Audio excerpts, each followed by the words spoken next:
আজকে সোহাগকে ধরছে, আগামীকাল আমাকে ধরবে, আগামীকাল আপনাকে ধরবে, আগামীকাল যাকে ইচ্ছে তাকে ধরবে।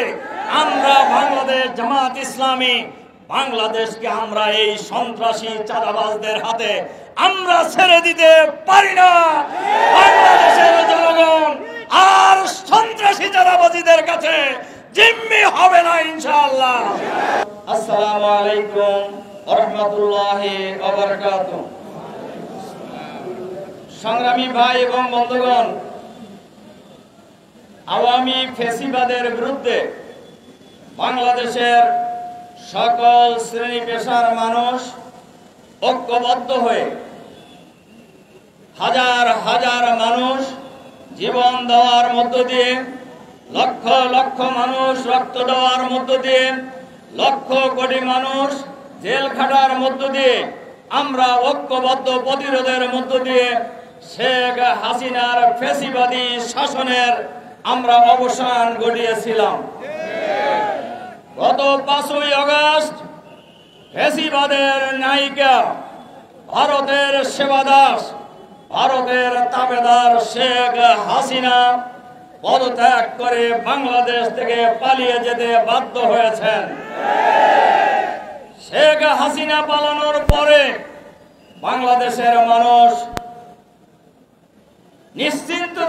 নিশ্চিন্ত হয়েছিল, আর সন্ত্রাসীদের হাতে আর কাউকে জীবন দিতে হবে না। বাংলাদেশের মানুষ আশ্বস্ত হয়েছিলেন কোন চাঁদাবাজের কাছে বাংলাদেশের মানুষকে আর চাঁদা দিতে হবে না।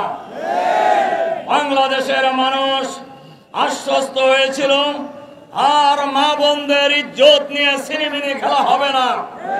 কিন্তু আমরা লক্ষ্য করেছি 5ই আগস্ট হাসিনা পালিয়ে যাওয়ার পর বাংলাদেশের একটি দল নিজেদেরকে দেশের মালিক বনে গিয়েছেন। তারা মনে করছেন আওয়ামী লীগ নাই, আমরাই তো এখন, এবং এটা মনে করেই তারা নিজের মনে করেই এই সকল কর্মকাণ্ড তারা এখন চালিয়ে যাচ্ছে। দেখেন, আমরা দীর্ঘদিন একসাথে আন্দোলন করেছি। আমরা তো এইভাবে আগে কোন সময় নামিনি, বিশেষ করে 5ই আগস্টের পরে। আমরা কেন নামলাম আজকে? এই দেশের মানুষ, আপনারা ডক্টর মাসুদ বলতেছিলেন গত রাত ছিল হাসিনার বিরুদ্ধে ঢাকা বিশ্ববিদ্যালয়, ইডেন কলেজ সহ সারা বাংলাদেশে যে প্রতিরোধের আগুন জ্বলে উঠেছিল, সেম প্রতিরোধের আগুন জ্বলে উঠছে গত রাত্রে থেকে আর কি। এবং আপনারা লক্ষ্য করেছেন সারা বাংলাদেশেই এই চাঁদাবাজের বিরুদ্ধে, হত্যাকাণ্ডের বিরুদ্ধে, দুর্নীতির বিরুদ্ধে বিক্ষোভ মিছিল হচ্ছে। কিন্তু এই মিছিল তো হওয়ার কথা ছিল না। হাসিনা তো পালিয়ে গেছে, তাহলে এই চাঁদাবাজি কারা করতেছে? আপনারা নির্বাচন চান দৈনিকই, চাঁদাবাজের বিরুদ্ধে কথা বলেন না কেন? আপনারা নির্বাচন চান, আপনারা এই হত্যাকাণ্ডের বিরুদ্ধে কেন কথা বলেন না? কেন আপনাদের খুনিদের পক্ষ নিয়ে কথা বলতে হয়? আপনারা কি এখনো দলীয় সন্ত্রাসীদের চিন্তা চেতনার বাইরে ঊর্ধ্বে উঠতে পারেন নাই? সংগ্রামী ভাই এবং বন্ধুগণ, মিরপুর হাসপাতালের সামনে যে হত্যাকাণ্ড, এই হত্যাকাণ্ড গোটা জাতিকে অবাক করে দিয়েছে যে কিভাবে এই সোহাগ, আমাদের এই ভাইটির অপরাধ কি ছিল? শুনছি উনি যুব দলেরই লোক ছিল এক সময়। সে যে দলেরই লোক, মানুষ তো সে তো বাংলাদেশের নাগরিক। তার অপরাধটা কি? অপরাধ হলো তার কাছে চাঁদা চাইছে, সে চাঁদা দিতে রাজি হয় নাই। আচ্ছা বলেন তো, এটা কি কোনো অপরাধ না একজন নাগরিকের অধিকার? নাগরিকের অধিকার, নাগরিকদেরকে ব্যাপারে সজাগ হতে হবে। আমি নাগরিকদেরকে একটা কথা বলবো, দেখেন সোহাগকে যখন হত্যা করা হয় বহু লোক কিন্তু আশেপাশে ছিলেন। এই সন্ত্রাসী চাঁদাবাজরা কতজন ছিল? সবাই খালি পায়ের জুতো খুলে মারলেই তো মাটির সাথে মিশে যেত। জনগণ যদি ঐক্যবদ্ধ প্রতিরোধ গড়ে তুলতে না পারে, আজকে সোহাগকে ধরছে, আগামীকাল আমাকে ধরবে, আগামীকাল আপনাকে ধরবে, আগামীকাল যাকে ইচ্ছে তাকে ধরবে। আমরা বাংলাদেশ জামাত ইসলামী বাংলাদেশকে আমরা এই সন্ত্রাসী চাঁদাবাজদের হাতে আমরা ছেড়ে দিতে পারি না। বাংলাদেশের জনগণ আর সন্ত্রাসী চাঁদাবাজীদের কাছে জিম্মি হবে না ইনশাআল্লাহ। এই চাঁদাবাজ এই ঢাকা মহানগরীতে কারা কারা চাঁদাবাজের গডফাদার বাংলাদেশের মানুষ জানে, ঢাকার লোকেরা সবাই জানে। আজ এই চাঁদাবাজদের কোনো রাজনৈতিক পরিচয় নেই, খুনিদের কোনো দলীয় পরিচয় নেই। এদের পরিচয় হলো এরা খুনি, এদের পরিচয় হলো এরা সন্ত্রাসী, এদের পরিচয় হলো এরা চাঁদাবাজ। সুতরাং খুনি চাঁদাবাজদের বিরুদ্ধে দল মত জাতি বর্ণ ধর্ম নির্বিশেষে ঐক্যবদ্ধ প্রতিরোধ গড়ে তুলতে হবে। এর সাথে সাথে আমরা সরকারের কাছে আহ্বান জানাতে চাই, অন্তর্বর্তীকালীন সরকারের প্রধান নোবেল বিজয়ী ডক্টর মোহাম্মদ ইউনূস সাহেব এবং তার সরকারে যারা আছেন, আমরা তাদের কাছে আহ্বান জানাতে চাই, আপনারা কিন্তু ক্ষমতায় বসেন নাই। বাংলাদেশের 18 কোটি মানুষ আপনাদেরকে ক্ষমতায় বসিয়েছেন তামসা করার জন্য, আরামে আয়েশে চেহারা বড় করার জন্য। এই দেশের মানুষ আপনাদেরকে ক্ষমতায় বসায় নাই। আপনারা চাঁদাবাজদের গ্রেফতার করতে পারেন না কেন?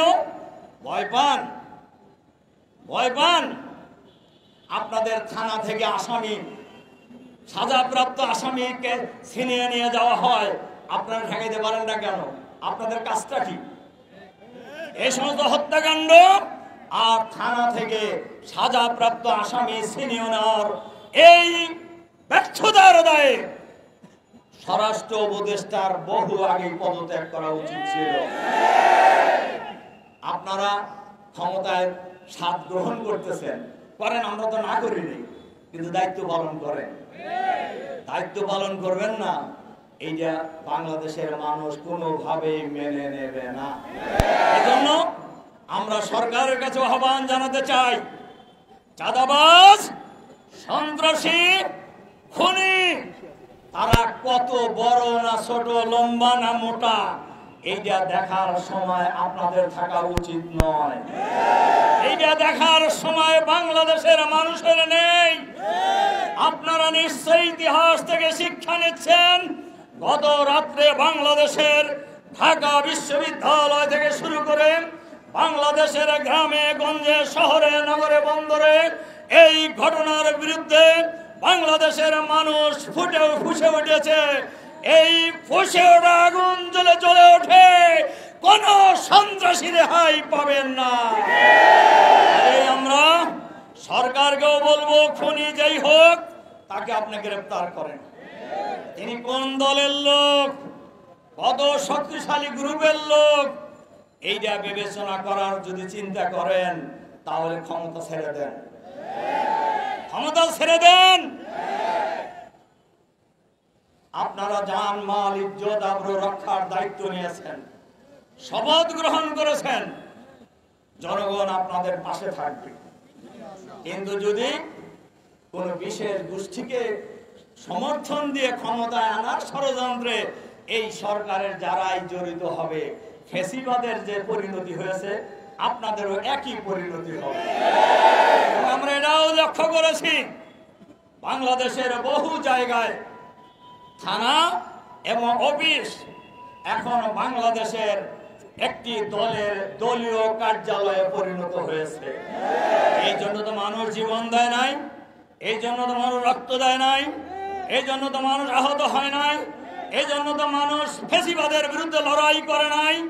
এজন্য আমি সরকারকে যেমন বলবো, আবারও বাংলাদেশের সকল শ্রেণী পেশার মানুষ, দল মত জাতি বর্ণ ধর্ম নির্বিশেষে ঐক্যবদ্ধভাবে সন্ত্রাসীদের বিরুদ্ধে, খুনিদের বিরুদ্ধে ঐক্যবদ্ধ প্রতিরোধ করে তোলার আহ্বান জানিয়ে আপনাদের প্রতি আবারও আন্তরিক সালাম মোবারকবাদ জানিয়ে আমার বক্তব্য এখানে শেষ করছি। আল্লাহ হাফেজ। বাংলাদেশ জিন্দাবাদ, বাংলাদেশ জামাত ইসলামী জিন্দাবাদ। সন্ত্রাস এবং খুনিদের বিরুদ্ধে ঐক্যবদ্ধ প্রতিরোধ গড়ে তুলুন।